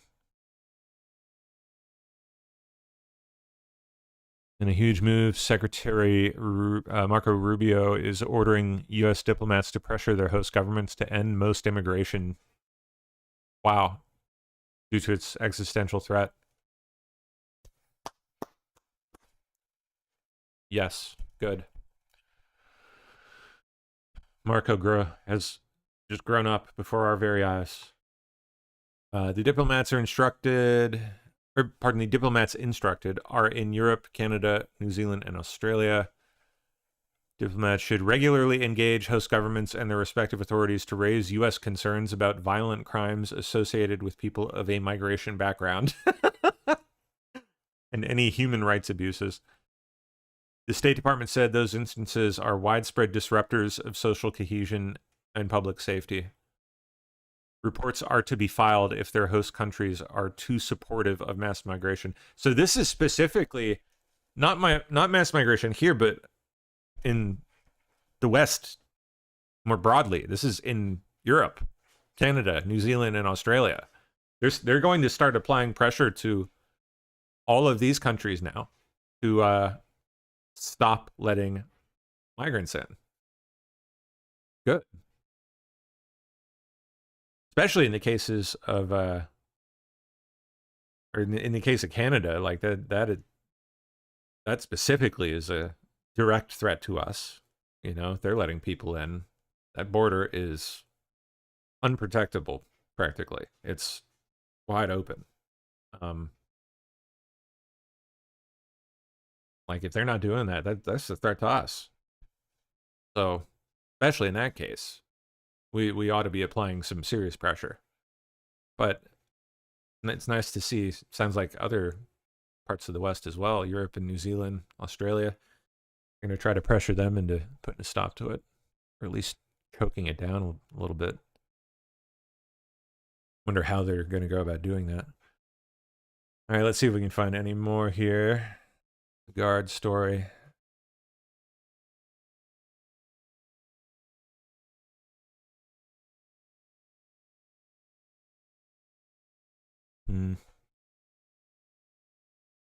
Investigation begins. And I'm grateful that you have stayed with us. Sam, to Anna's point, so the May shooting, two members of the Israeli embassy shot and killed, that was one of the reasons the White House pointed to explain the necessity of bringing in the National Guard and this large federalized crime-fighting task force. That's point one. Point two, when Anna referred to what appears to be or feels to her as a lockdown in the flow of information, Right near the end of the press briefing, some reporters asked, have you engaged in any conversation with the suspect? They didn't deal with that. How do you interpret those? Well, on your second question regarding a lockdown and information, we've already had misinformation, perhaps. We had the governor of West Virginia release a horrifically tragic update about the reported death of the 2 National Guardsmen, only to retract it. So in this I don't know, man. It did not look good to me. moment, CPR being performed on one and the other, I don't, maybe that was the one that was shot in the head they were performing CPR on, but I don't know.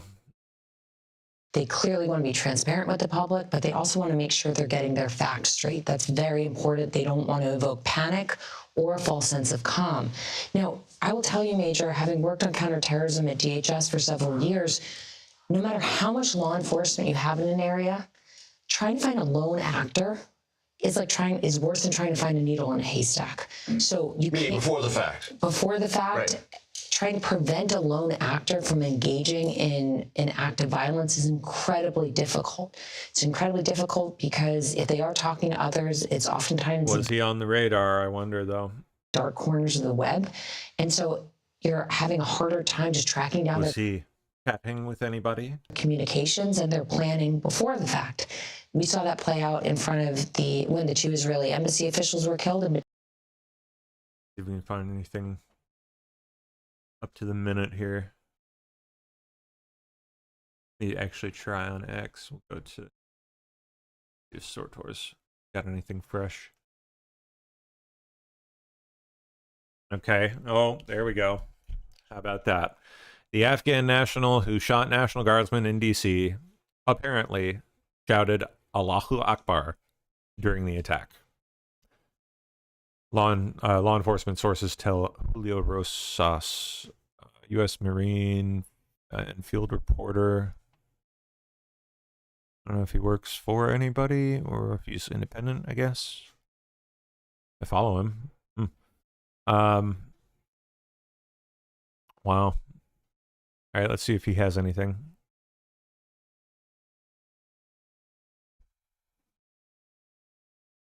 Law enforcement source in D.C. tells me the National Guardsman shooting suspect is an Afghan national who used a revolver. Interesting.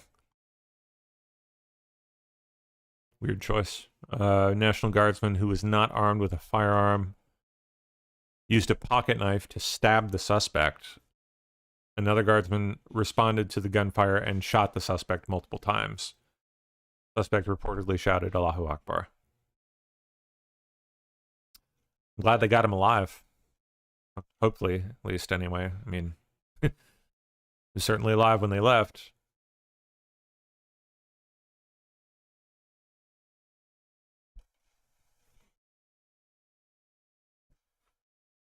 See if there's anything else fresh here.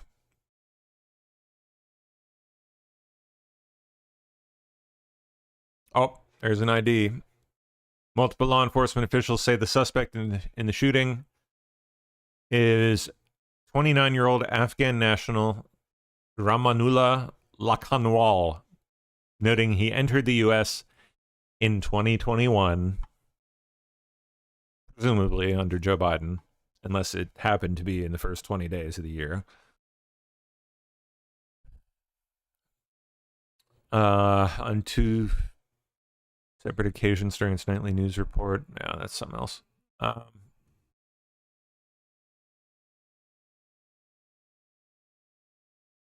They're trying to blame Trump for the shooting. That's adorable.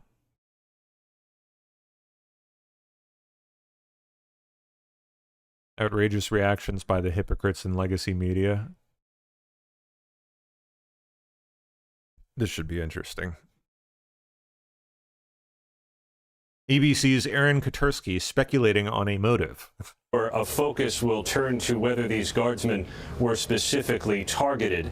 If that's the case, it would fit with what we've been hearing from law enforcement officials for a number of months now, that some political flashpoints in the country, whether that's immigration policies by the administration, the ongoing Israel-Hamas conflict, even amid a tenuous ceasefire. I think we saw that clip. Yep. Oh my goodness. Okay.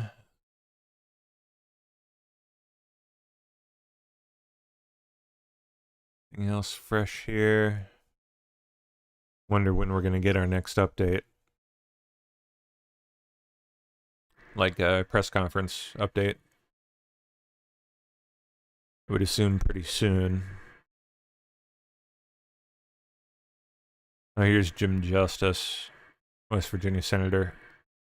Can you share with us any updates that you may have received when it comes to the condition of these two guardsmen or even the investigation? This is about 45 minutes ago, so relatively up to date. I can't. All I know is they're in critical condition, and all of us in West Virginia are praying real hard right now, and because we just think it's tragic beyond belief. I had so many opportunities to be with the National Guard as the governor, and whether it be bad windstorms or floods, and waded mud with them, and just saw just how wonderful they are. I mean, they're heroes, they're warriors, but they're also brothers and sisters, and absolutely they're husbands and wives, and they give so much to all of us. It's off the chart, and so I can never say enough for them. They're the greatest of the greatest in my book, and we just got to keep these two wonderful people in our prayers that they're going to be okay some way, somehow. Do you have any information of where they may have been from, or have you been able to be in contact with their families at all? I have not. I have not. In fact, forgive my dress. I've been out and just got back and some way. I found out about it probably less than 2 hours ago. So I have not been in contact with the families, and so I mean, I can't, Erica, I cannot express just any more than just this, and that is simply, we deserve to be safe in our cities. We deserve to be safe in our homes. All our president is trying to do is reduce the crime, and absolutely all of us should celebrate that, but yet this is such a heinous act. It's off the chart to me. Yeah. All right, I got a quick couple more I tagged here. Slutkin's response. Pathetic. Disgusting after what she said, especially. Sending prayers and strength to the friends, families, and fellow guardsmen of the two West Virginians who were shot in Washington, D.C. These individuals signed up to serve because they cared about their community and their country, and to have this happen the day before Thanksgiving is heartbreaking. Sick woman. Elsewhere, here's how TikTok is reacting. Shout out to the Patriot who kirked 2 federal agents near the White House. This is exactly how we need to be dealing with violent dictatorships. Embrace our Second Amendment rights. Hopefully they'll think twice about serving this racist administration. This one needs to go. I mean, like, deport him. Deport. Not anything violent, of course, but he looks like he could possibly belong overseas.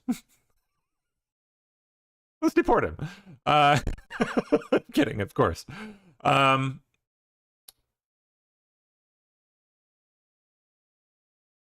Anything else here?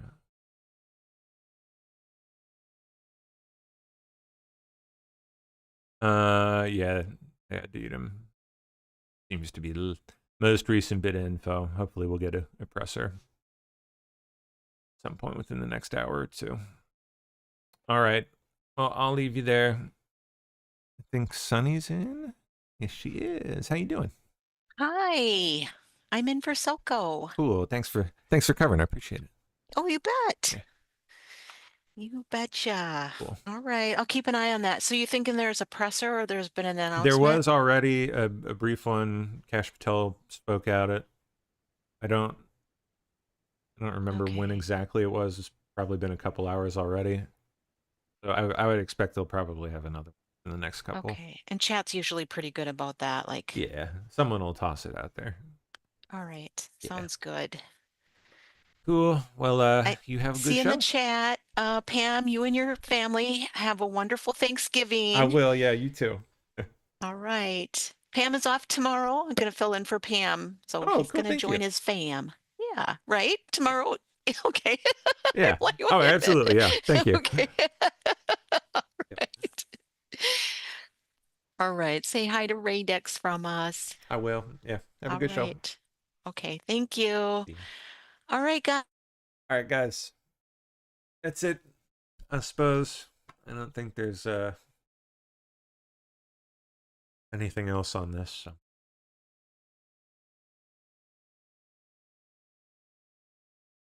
Actually, you know what? Let me check live.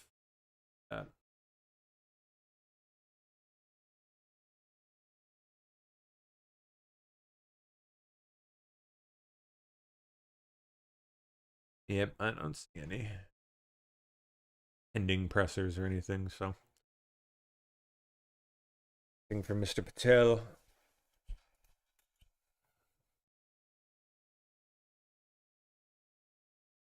Nope. Gino says FBI personnel are assisting.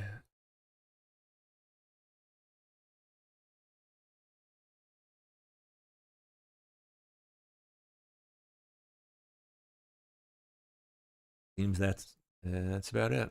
All right. Well, that's it for me then. I'll call it there. I will obviously, I guess, not be back tomorrow unless I end up needing to fill in for someone, which I don't know. Might. We'll see. If I don't see you guys though, have a happy Thanksgiving. Enjoy it. Get a little fatter, hopefully. Where is my... Yes, there we go. Yeah. Fatten up. Enjoy some time with family and friends. Kick back, relax. Hang out with us. We'll have people here throughout the day. Sometimes playing stuff, but sometimes we'll have people. We'll have live hosts. I don't know exactly at what times we'll have what, but